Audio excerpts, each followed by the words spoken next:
विद्यार्थी मित्रांनो, आज आपण दुसऱ्या चॅप्टरमधील म्हणजे पॅरलल लाईन्स या चॅप्टरमधील प्रॅक्टिस सेट 2-1 सोडवणार आहोत.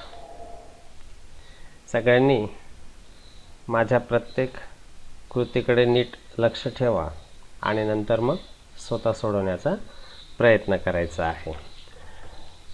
प्रॅक्टिस सेट 2 तसा सोपाच आहे. आपण त्यातले गणित लिहून ठेवलेले आहेत आणि आपण आता एक एक गणित त्याच्यातलं सोडवणार आहोत. पहिलं एक्झाम्पल बघा. त्याआधी मी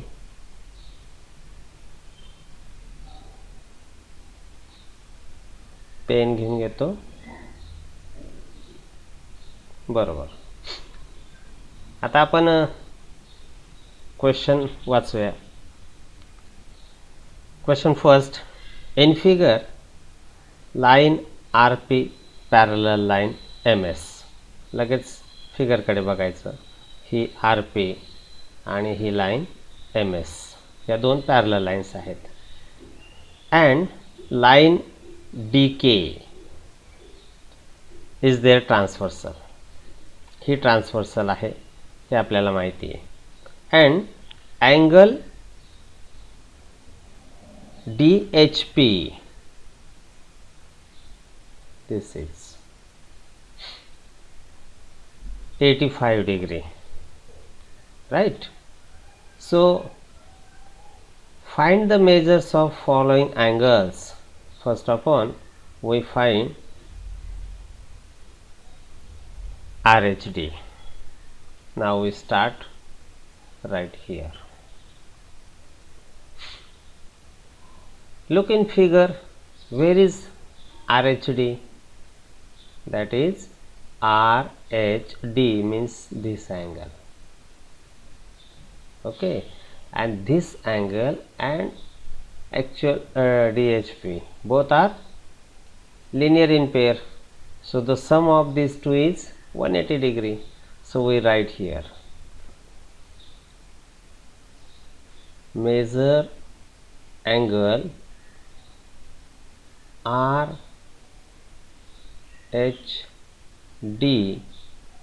plus measure angle DHP is equal to 180 degree because they are in linear pair.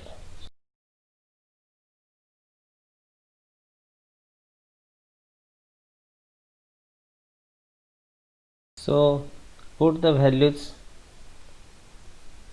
Measure angle RHD plus the value of angle DHP is 85 is equal to 180 degree.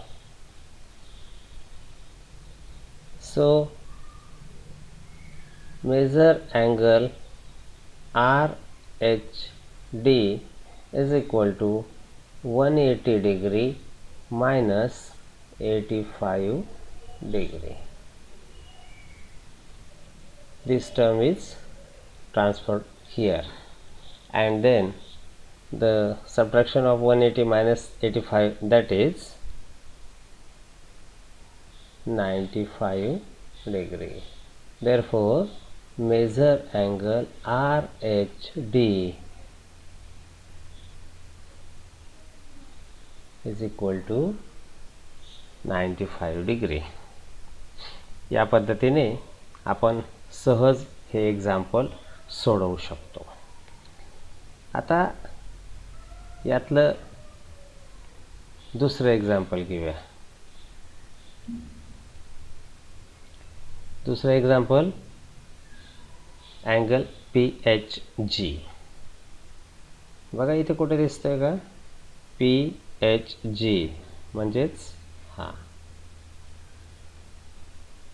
आता हा किती आला, तर आपण एवढ्यात काढला 95. याचा अपोजिट आहे की नाही हा, मग हा सुद्धा किती येईल, अपोजिट 95 डिग्री. बस मग फक्त ते रायटिंग करायची बाकी आपल्याला. मेजर अँगल, आणि दुसऱ्या पद्धतीने आपण याच्यासोबत हा लिनियर जरी दाखवला तरी चालेल, किंवा आपण याच पद्धतीने जाऊ. Measure angle R H D is equal to measure angle P H G.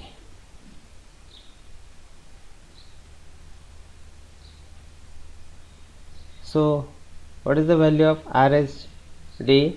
That is 95 is equal to measure angle PHG, and therefore angle PHG is equal to also 95 degree.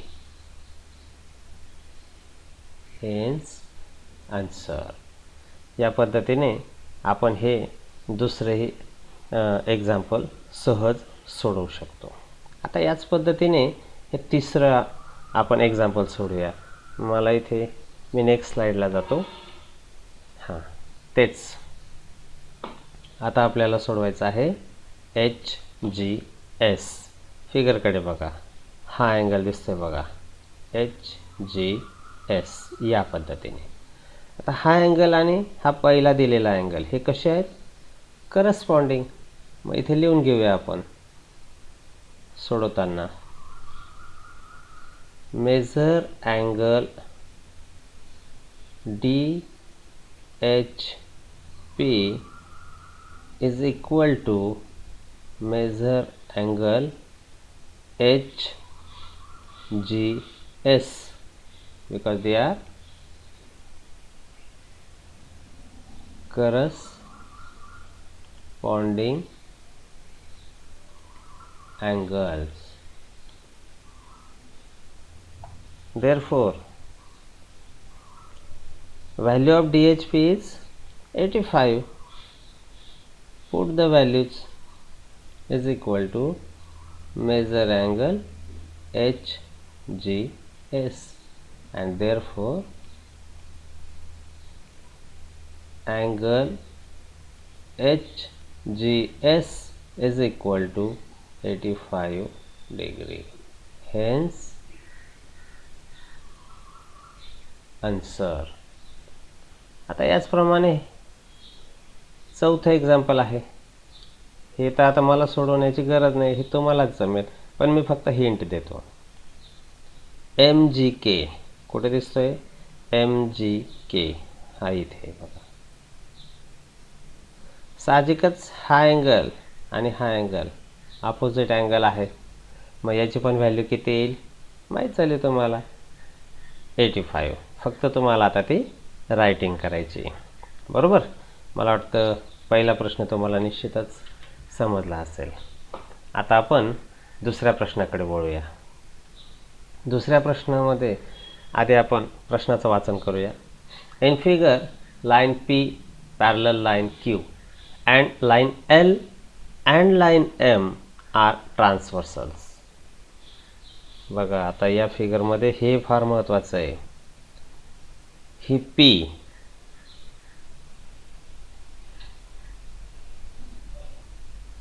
आणि Q हे काय आहेत, parallel. आणि ह्या ज्या दोन आहेत